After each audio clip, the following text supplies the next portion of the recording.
ఒకప్పుడు సెంచరీ కొట్టి సామాన్యుడిని ఊరించిన టమాటా ఇప్పుడు కనీస గిట్టుబాటు ధర లేక రైతు కంట కన్నీరు పెట్టిస్తోంది. మార్కెట్లో ధరలు పాతాళానికి పడిపోవడంతో పంటను అమ్ముకోలేక పారబోయలేక మహబూబ్ నగర్ జిల్లాకు చెందిన రైతులు వినూత్నంగా నిరసన తెలిపారు. చేతికి వచ్చిన పంటను ఉచితంగా పంపిణీ చేసి తమ ఆవేదనను చాటుకున్నారు.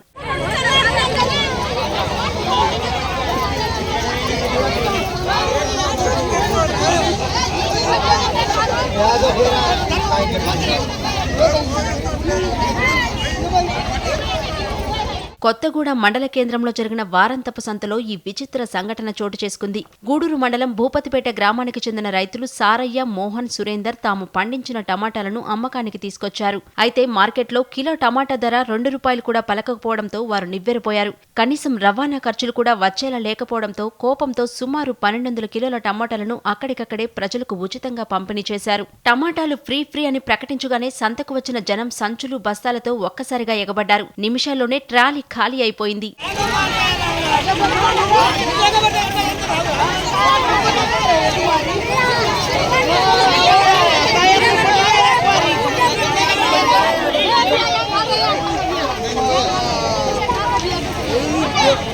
ప్రజలు సంతోషంగా టమాటాలు తీసుకెళ్తున్నా పండించిన రైతు కళ్లలో మాత్రం విషాదం కనిపించింది. పెట్టుబడి కూడా రాని పరిస్థితిలో ప్రభుత్వం తక్షణమే స్పందించి గిట్టుబాటు ధర కల్పించాలని అన్నదాతలు డిమాండ్ చేస్తున్నారు.